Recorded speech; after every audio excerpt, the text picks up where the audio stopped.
రాష్ట్ర వ్యాప్తంగా అదేవిధంగా దేశవ్యాప్తంగా కూడా అనూహ్యమైనటువంటి ఫలితాలను సాధించింది. గతంలో 4 లక్షలు ఉన్నటువంటి ఓటింగ్ ఈరోజు రాష్ట్రంలో 9.5 లక్షల వరకు పెరిగిందంటే అది కేవలం మరి సన్నివారెడ్డి గారి యొక్క నాయకత్వ పటిమని చెప్పేసి ఈ సందర్భంగా మనం చేసుకుంటా ఉన్నాం. మరి అదేవిధంగా దేశవ్యాప్తంగా మన ప్రియతమ నాయకుడు శ్రీ రాహుల్ గాంధీ గారు జోడో యాత్ర కన్యాకుమారి నుండి కాశ్మీర్లోకి చేశారు, 450 కిలోమీటర్లు. అదేవిధంగా భారత్ జోడో న్యాయయాత్ర కూడా మణిపూర్ నుంచి చేసి దగ్గర 3 నెలలు ఈ దేశం యొక్క ప్రజల్ని అందరినీ కూడా ఐక్యం చేయటం, వారి యొక్క సమస్యల్ని పరిష్కరించడానికి కృషి చేయటం. అందువల్ల దేశంలో కూడా ఈరోజు సుమారు 100 సీట్ల వరకు వచ్చిందంటే మరి కేవలం రాహుల్ గాంధీ గారి యొక్క నాయకత్వం పట్టిమని చెప్పేసి ఈ సందర్భంగా మనం చేస్తాము.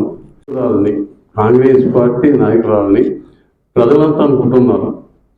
సరిమలమ్మ గారు కాంగ్రెస్ పార్టీలోకి వచ్చారు. కాంగ్రెస్ పార్టీకి మంచి ఉజ్వల భవిష్యత్తు ఉంటుంది, మంచి ఉన్నత స్థితికి వెళ్తుందని చెప్పేసి అందరూ ప్రతి నోట కూడా ఇదే మాట విన్నాం.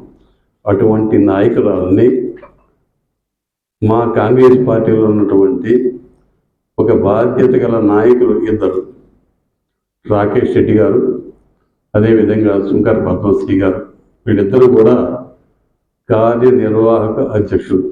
అటువంటి అధ్యక్షుడు, అటువంటి బాధ్యత గల వ్యక్తులు ఈ ప్రాంతంలో. రాకేష్ రెడ్డి గారు ఈ రాష్ట్రంలో మా ఉత్తరాంధ్రలో వారు చేసినటువంటి పనితీరు పక్కన పెడితే మొన్న 6వ తారీఖున సరిమలమ్మ గారికి వ్యతిరేకంగా నానా దుర్బాట్లాడుతూ అనేక అసత్య ఆరోపణలు చేస్తూ ఆమె పట్ల చాలా అత్యంత హీనంగా మాట్లాడిన విషయం మేమందరూ కూడా ఏకకండంగా గద్దె దిగారు. అంటే ఆమె యొక్క పోరాట పటిమ పరోక్షంగాను ప్రత్యక్షంగాను ఆమె పాత్ర కూడా ఉందని చెప్పేసి ఈ సందర్భంగా మనం చేసుకుంటా ఉన్నాం. అటువంటి నాయకులని పట్ల ఆమె సస్పెండ్ చేయమని ఆమె పదవులు తీయని చెప్పి డిమాండ్ చేస్తున్నటువంటి వ్యక్తులను ముందు సస్పెండ్ చేయాలి. పార్టీలో ఉన్న శ్రేణులందరికీ కూడా వారిని సస్పెండ్ చేయడం ద్వారా ఈ పార్టీ శ్రేణుల్లో ఒక నూతన ఉత్సాహాన్ని, ఒక మనోధైర్యాన్ని కలిగించాలని చెప్పేసి అధిష్టానానికి మేము విన్నవించదలుచుకున్నాం. తప్పకుండా ఇక్కడి నుంచి ఇక్కడ జరిగినటువంటి ఈ ఉమ్మడి విశాఖ జిల్లాలో జరిగినటువంటి అనేక అక్రమాలు, వాళ్ళు చేసినటువంటి అక్రమాలు అన్నింటినీ కూడా మేము తప్పకుండా అధిష్టానం దృష్టికి తీసుకెళ్తాం. తప్పకుండా మరి కాంగ్రెస్ పార్టీని రక్షించుకుంటాం. అదేవిధంగా శ్రీమతి వైఎస్ సరిమలారెడ్డి గారి నాయకత్వంలో ఈ రాష్ట్రంలో కాంగ్రెస్ పార్టీకి భవిష్యత్తు ఉందని చెప్పేసి మేమంతా మా కార్యకర్తలు అందరం కూడా నమ్ముతాము. తప్పకుండా ఆమె వెన్నంటి ఉంటాం. ఆమె చేసేటువంటి కార్యక్రమం ఎప్పుడు కూడా మేము సపోర్ట్గా ఉంటామని చెప్తాం. అదేవిధంగా మరి కొంతమంది నాయకుల విధంగా జనరల్ సెక్రటరీ రాష్ట్ర ఇన్ఛార్జ్ మాణిక్ ఠాగూర్ గారి పట్ల కానీ, అదేవిధంగా సిడబ్ల్యూసీ మెంబర్లు అయినటువంటి 5 ప్రముఖ వ్యక్తులను కూడా నోటు మీద మాట్లాడటం చాలా దురదృష్టకరం. అటువంటి బాధ్యత గల వ్యక్తులే అలా ప్రవర్తించడం చాలా శోచనీయం. అటువంటి వ్యక్తులు మేమందరూ కూడా ఒకటే డిమాండ్ చేస్తున్నాం. అనకాపల్లి జిల్లా కాంగ్రెస్ ఉన్నటువంటి కాంగ్రెస్ నాయకులు అందరూ కూడా, కాంగ్రెస్ శ్రేణులు అందరూ కూడా ప్రప్రదంగా మరి వాళ్ళిద్దరిని కూడా పార్టీ నుండి సస్పెండ్ చేసి పార్టీని కాపాడుకోవాల్సిన అవసరం ఉందని చెప్పేసి పార్టీని సస్పెండ్ చేయని చెప్పి మేమందరం కూడా తీర్మానం చేస్తున్నాం.